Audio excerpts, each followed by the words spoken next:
안녕하세요. 저는 6월 4등급이 나오고 수능에서 1등급이 나온 김민선이라고 합니다. 저는 1년 동안 독학재수로 제이쌤의 커리를 따라서 공부했습니다. 안녕하세요. 저는 올해 독학재수로 영어 1등급 받고 돌아온 정재준입니다. 네, 안녕하세요. 저는 제이쌤의 중학 완성, 막장 구원, 막장 모의고사, 스피드 리딩, 스피드 어법, 기출제, 그리고 마지막 고백 파이널까지 들은 최예지입니다. 제가 2016년에 고등학교를 졸업하고 이후에 이제 수능 잘 봐서 대학을 진학하고 또 4년 다녀서 졸업까지 한 다음에 직장을 또 다니다가 좀 다시 수능에 욕심이 생겨서 다시 수능 응시를 결심하게 된 그런 케이스입니다. 제가 21년 9월에 전역을 했고 본격적으로 시작한 거는 1월에서 2월 정도라고 생각하고 있어요. 2월쯤이라고 생각합니다. 그때는 진짜 처참했어요. 사실 빈칸하고 순서 삽입은 있는 대로 다 틀렸고요. 8문제 그냥 있는 대로 다 틀렸고 그 함축의 미추론 같은 것도 다시 풀라니까 이상하게 안 맞고 어법도 한 개도 기억 안 나고 이래가지고 진짜 많이 고생했습니다. 그때는 다시 시작하니까 진짜 4등급 점수 이렇게 나왔었던 기억이 나서 정말 공부 안 하고 이제 그냥 막 수능 봤을 때는 4등급 끝자락 이제 거의 5등급 그렇게 나왔었어요. 그래서 3월 모의고사도 아마 그 정도로 나왔던 걸로 기억을 하는데 선생님 강의 듣고 이제 저도 수능 특강이랑 수능 완성이랑 열심히 풀어보면서 공부해서 9평이 사실 조금 있긴 했는데 9평도 뭐 2등급 나왔던 것 같고 그리고 사설 모의고사에서도 1등급 여러 번 받았기도 했었어요. 저는 9월까지 3등급 학생이었기 때문에 계속 수능 때까지 1등급이 2등급 나올 수 있을까 불안했지만 저는 6월부터 9월까지 뭔가 문제를 풀면서 저번과는 달라졌구나를 몸에서 크게 느꼈고 그리고 9월이 끝나고 모의고사, 파이널 모의고사와 그리고 선생님이 말씀하신 문제를 새로 풀지 말고 틀렸던 거를 반복해서 문제를 풀어라 해서 똑같이 복습을 위주로 했었는데 수능 때 정말 쉽게 풀었던 것 같습니다. 사이에 저는 스피드 리딩과 그리고 기출제 그리고 파이널 모의고사 그리고 고백 파이널 이렇게 들었었는데 저는 최근 수능 경향을 잘 알지 못하는 거였는데 기출제 강의를 듣고 요즘 수능 문제는 이렇게 나오니까 이런 접근 방식이 너에게 뭔가 유리하고 뭔가 더 유용할 거라는 선생님의 그 말씀이 그거 듣고 되게 많이 느껴졌고 그리고 고백 파이널도 처음에는 문제를 되게 많이 틀렸었는데 또 다시 복습을 하면서 틀린 거 위주로 정말 복습 위주로 한 것 같습니다. 저는 사실 단어가 제일 힘들었던 것 같아요. 아무래도 토익 했다고 해도 직장 들어가면 뭐 영어 막 자주 쓰는 직장 아니면 사실 영어 많이 접할 기회도 없고 단어 다시 보자고 하니 모르는 단어도 엄청 많이 생겼고 아는 건 너무 쉬운 단어고 그래서 단어 보는데 엄청 집중을 했었던 것 같아요. 대학을 진학하면 사실 수능 영어는 많이 접할 기회가 없잖아요. 뭐 해봤자 토익 조금 정도고 공부를 처음 시작했을 때도 많이 좀 걱정이 돼서 이왕 하는 거 선생님 기초 강의부터 아예 따라가야겠다. 중학 완성 과정을 이제 시작을 했던 것 같아요. 저는 아무래도 올해는 고백 파이널을 뽑고 싶습니다.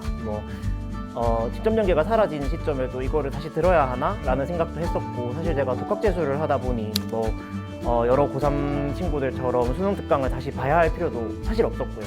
그래도 EBS인데 그래도 국가가 정한 시험 범위 쌤이 항상 말씀하시는 그 워딩을 이 생각이 나서 저는 진짜 많이 도움이 됐다고 생각하는 게 일단은 EBS 지문 자체가 어려워요. 정말 많이 어렵다고 생각해요. 오히려 평가원 기출들보다 훨씬 추상적이고 어려운 단어들, 처음 보는 구문들도 많이 접하게 되는 것 같은데 그런 부분들 혼자서 발견하기 쉽지 않거든요. 그냥 해석이 안 되면 이렇게 휘뚜루마뚜루 넘기게 되고 막 그런 느낌인데 그렇지 않고 선생님께서 하나하나 짚어주시니까 그 부분에서 조금 더 향상된 실력들을 많이 경험할 수 있었던 것 같고 특히 간접 연계를 되게 간접 연계답게 정리해 주신다는 느낌을 많이 받았어요. 어떤 거냐면 올해 EBS는 출제 경향이 이렇네요 하는 저희 수험생으로서는 절대 볼 수 없는 것들을 선생님께서 짚어주시고 넘어가시니까 그런 부분들이 조금 새로운 차원의 시선들을 열어주시기에 충분했다고 생각하고 개인적으로 도움이 됐던 강의는 스피드 해석입니다. 저 같은 경우에는 스피드 해석을 듣기 전과 후일 정도로 해석 속도라던가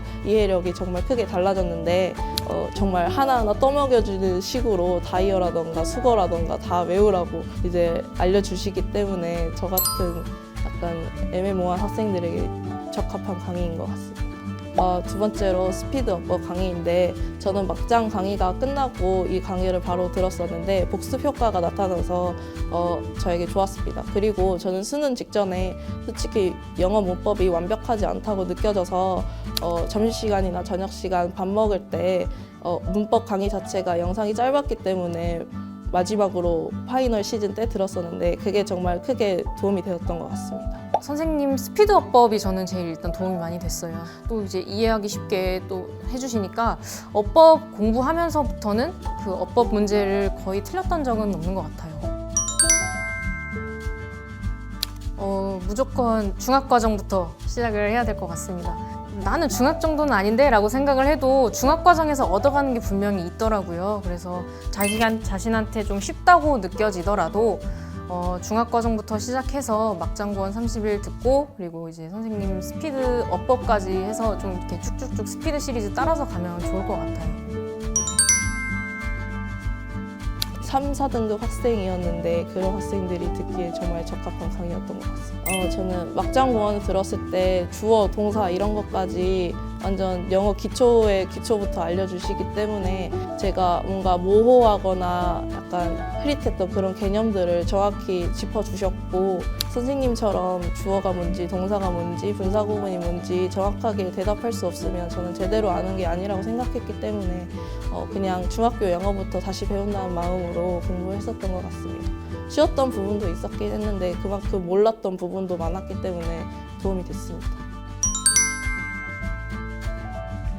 저는 고백 파이널 이후에 바로 제2 파이널 모의고사 사서 풀고 수강을 했었는데 다른 분들은 어떻게 들으셨는지 모르겠지만 저는 한 문제 풀고 한 문제 해설 듣고 한 문제 풀고 한 문제 해설 듣고 이렇게 했어요. 그게 제가 인터넷 강의를 활용할 때 가장 좋은 방법이라고 생각했거든요. 내가 그 문제를 딱 풀었을 때 아직 그 문제에 대한 생각이 선명하게 남아있을 때 선생님은 어떤 생각을 하셨을까? 내가 해석이 안 된 문장이 아직 명확하게 생각이 날 때 선생님께서는 어떻게 해석을 하셨을까? 이런 생각들 계속 교차 검토하면서 정말 제가 그 고백 파이널 이후에 제2 파이널 모의고사 풀면서 이렇게 비약적인 성장들을 실질적으로 좀 한 것 같고요. 그게 수능장에서 큰 도움이 되었던 것 같습니다.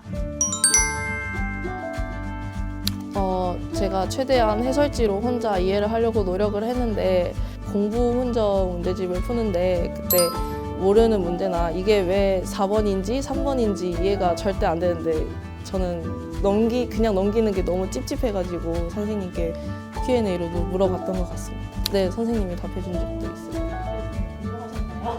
근데 감동할 수밖에 없었던 게 그때 뭐 오후 이른 시간도 아니었고 밤 11시? 12시 뭔가 일을 안 하시는 시간이었는데 바로 답장 한 몇 분 만에 하셔서 놀랐던 것 같습니다.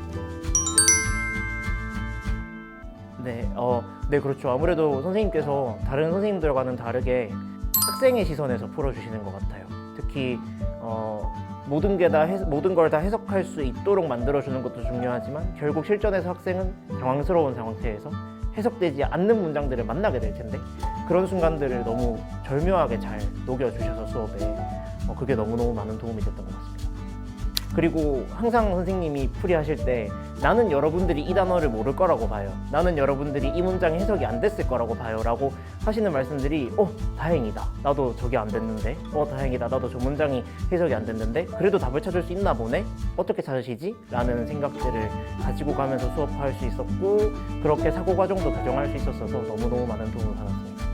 한 번도 뵌 적 없고 한 번도 직접적으로 대화 나눠본 적도 없지만 항상 카메라 너머의 인강생들 챙겨주시고 복스 같은 프로그램도 마련해가지고 혼자 하기 힘들어하는 친구들 많이 도와주시고 누구도 할 수 없는 그런 인생 조언들 삶의 태도들에 대해서 항상 말씀해 주셨는데 그게 독학재수 하면서 많이 외롭고 힘들고 매일 끊어질 것 같았던 그 상황에서 하나라도 더 부여잡을 수 있는 기회가 됐던 것 같아요. 그래서 멘탈적으로 선생님한테 많은 도움을 받았습니다. 사실 이제 선생님께서 강의 중에 좀 그런 말씀 해주신 게 있는데 남들과 조금 다르더라도 시작이 늦을 수도 있고 빠른 사람도 있고 그러니까 내 페이스 맞춰서 걸어가는 게 중요하다 약간 그런 뉘앙스의 말씀을 해주신 적이 있었는데 그게 되게 저는 도움이 됐었고 많이 힘이 됐었던 것 같아요. 그래서 그 밖에도 이제 선생님께서 뭐 인스타그램이라든지 이제 그런 데 올려주시는 말씀들도 되게 저는 감명 깊게 봐서 또 선생님께서도 최근에 이제 계속 다양한 도전을 하고 계시는 걸로 알고 있는데 이제 미용 뭐 자격도 하시고 네. 근데 이제 선생님 보면서도 나의 도전이 늦은 것만은 아니구나 그래서 그런 생각을 좀 했었던 것 같아요. 그래서 많이 도움이 됐습니다.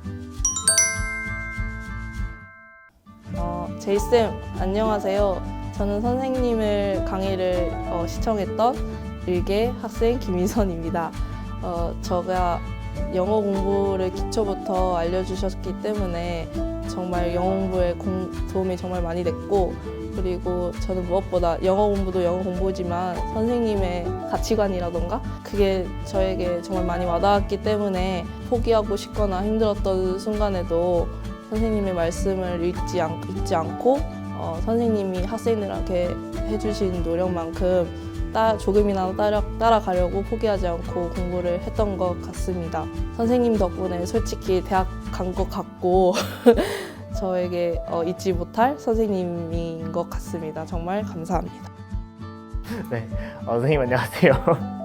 저는 대구에서 지금은 영남대 국어교육과 다니고 있고 뭐 앞으로 어떻게 될지 모르겠지만 계속 국어 교육자 준비하게 될 것 같아요. 임용도 쳐볼 거고 안 되면 선생님처럼 이렇게 학원가로 나오게 될 것 같고요. 19살 때 진짜 그때는 지금 생각하면 아무것도 모를 때죠. 군대도 안 갔다 왔고 그냥 그럴 때인데 선생님 수업 들으면서 그때 되게 많이 성장했었고 그때 노량진에서 몸빵 특강도 같이 했었고요. 그때도 많은 도움 받았는데 그때는 사실 89점으로 2등급 받았었거든요. 근데 올해는 이렇게 다시 1등급으로 인사드릴 수 있게 돼서 너무너무 영광이고요. 앞으로도 선생님 수업과 영상들 유튜브로 자주 참고하게 될 것 같아요. 선생님처럼 좋은 분이 계시다는 거에 너무 감사하고 저도 선생님 같은 ENFJ거든요. 선생님과 같이 그리고 언젠가 선생님과 후배 강사로 뵐 수 있는 날이 꼭 올 수 있었으면 좋겠습니다. 선생님 감사합니다. 네, 선생님 안녕하세요. 찾아가는 진격 할 때도 저 응원해 주시면서 그때도 간호학과 목표였었던 것 같은데 그때는 근데 사실 간호학과 진학을 못했었는데 이제 드디어 이제서야 간호학과 진학을 네, 하게 됐습니다. 선생님께서 응원해 주셨던 때가 정말 까마득하다가도 또 다시 공부하면서 생각해보면 그렇게 소중한 기회가 없었던 것 같아요. 그래서 선생님 덕분에 이렇게 다시 도전하는 두려움을 극복하고 좀 더 멋있는 사람이 될 수 있었던 것 같습니다. 감사합니다, 선생님.